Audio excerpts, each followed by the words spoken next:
गजानन मोहिते हे या ठिकाणी उपस्थित झालेले आहेत आणि त्यांचा सत्कार आंतरराष्ट्रीय दर्जाचे जे पैलवान शिवम गजानन मोहिते माननीय खासदार कोल्हे साहेब यांच्या हस्ते त्यांचा सत्कार संपन्न होत आहे. टाळ्यांच्या सगळ्यांनी कुस्ती या प्रकारामध्ये सुवर्ण पदक प्राप्त मानदेशाचा सुपुत्र शिवम मोहिते यांचा सत्कार माननीय खासदार डॉक्टर अमोलजी कोल्हे साहेब यांच्या हस्ते या ठिकाणी संपन्न होतोय.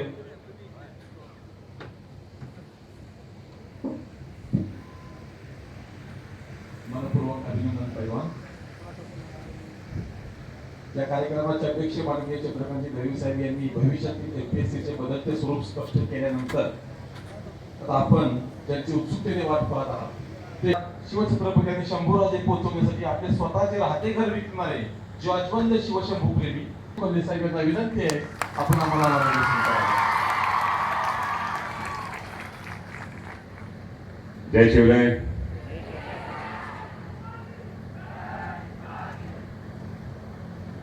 दहिवडी कॉलेज दहिवडीच्या या प्रांगणामध्ये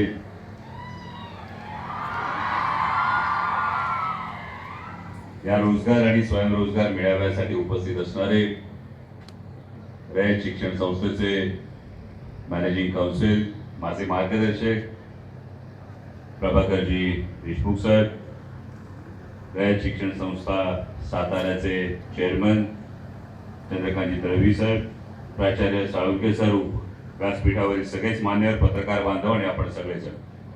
खरं तर फार वेळ घेणार नाही, पण सर तुम्ही ओळख करून देताना टेन्शन दिलं. कारण मुळात एक फार मोठं टेन्शन असतं जेव्हा पण कुठल्या करिअर गायडन्स सेमिनारला मी जातो तेव्हा मीच स्वतःला कायम प्रश्न विचारतो, अरे आपल्याला बोलवलं कशासाठी?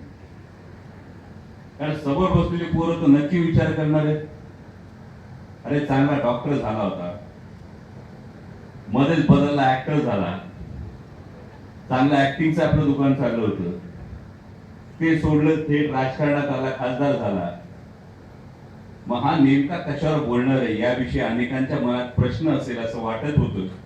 आणि त्यामुळे करिअर गायडन्सला येताना अनेक प्रश्न मनात असतात, पण विशेषतः मानदेशात येताना हे कायम अप्रूप आहे, कायम कौतुक आहे. कारण मला आठवतं जेव्हा या भागामध्ये कधी चित्रीकरणाच्या निमित्तानं आधी यायचो सुरुवातीला, जेव्हा नुकतंच बाहेर फिरायला सुरुवात केली होती दळवी साहेब, तर मानदेशात असेल, पलीकडे आटपाडी असेल, जत असेल, या तालुक्यांमध्ये असेल, तेव्हा खूपदा सकाळच्या वेळी धावणारी मुलं खूप दिसायची.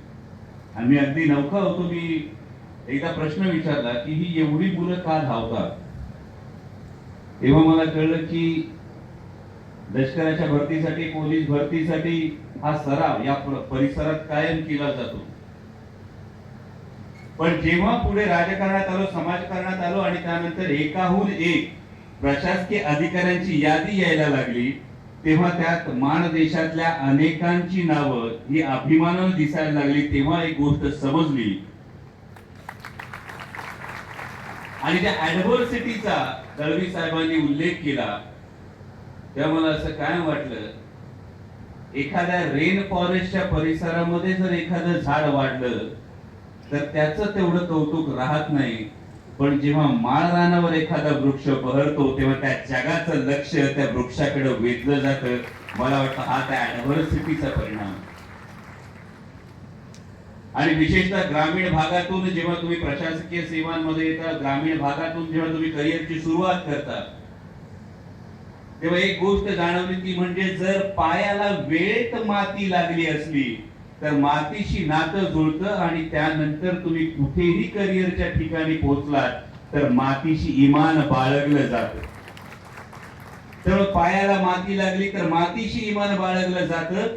जर तारुण्यात उन्हाचे चटके बसले तर सावलीचं महत्व आयुष्यात कळतं आणि जर परिस्थितीची झळ पोहोचली तर समाजाला आपण काहीतरी देणं लागतो याची भावना ही मनात कायम जागृत होते. हे या मानदेशाच्या पट्ट्यात आल्यानंतर सातत्यानं तुमच्या प्रत्येकाचं यश पाहिल्यानंतर जाणवतं.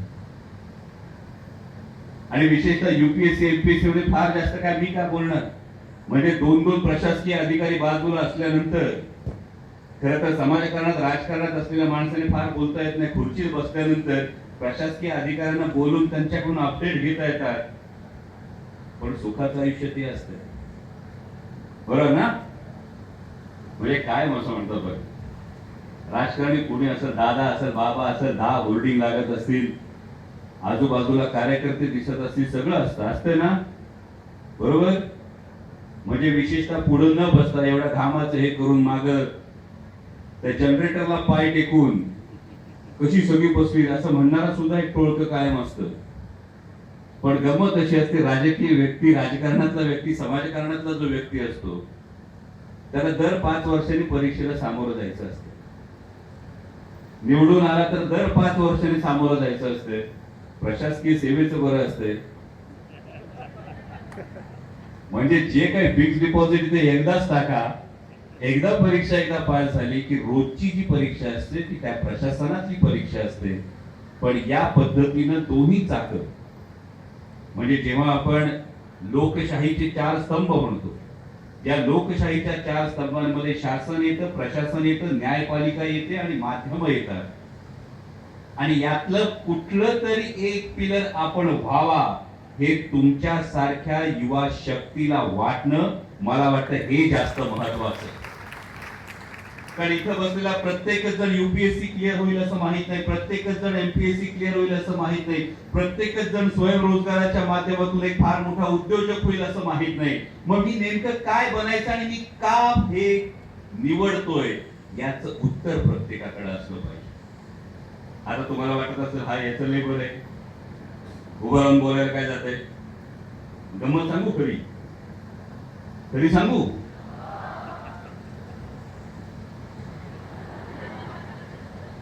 लोकांना फक्त खुर्ची दिसते, खुर्चीच्या आतमध्ये असणारे काटे कधीच दिसत नसतात.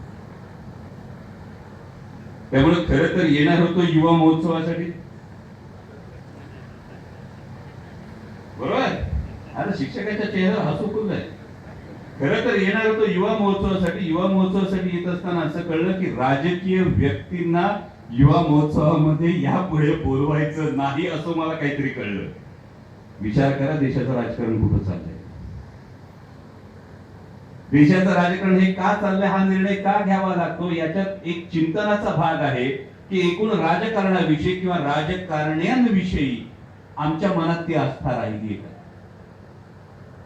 म्हणजे राजकारणी फक्त राजकारण करणार आहे की राजकारणी समाजाला एक दिशा देण्याचं काम करणार आहे, हा संभ्रम आमच्या मनात निर्माण होतोय का? आणि त्याच वेळी तुम्ही प्रशासकीय अधिकारी व्हाल, तुम्ही उद्योजक व्हाल, त्याआधी तुम्ही देशाचे नागरिक आहात. आणि हे देशाचे नागरिक म्हणून जेव्हा तुम्ही तुमचं मत देणार आहात, जेव्हा तुम्ही तुमच्या मतदानाचा अधिकार बजावणार आहात, ज्या देशाची प्रशासकीय सेवा तुम्हाला करायची आहे, ज्या देशामध्ये तुम्हाला उद्योजक व्हायचंय, तो देश कशा पद्धतीने चालणार आहे, यामध्ये तुमचा हातभार किती याचा कधी विचार केला? आता मतदार नोंदणीची प्रक्रिया सुरू आहे, माहितीये किती जणांकडे मतदान ओळखपत्र आहे? जवळ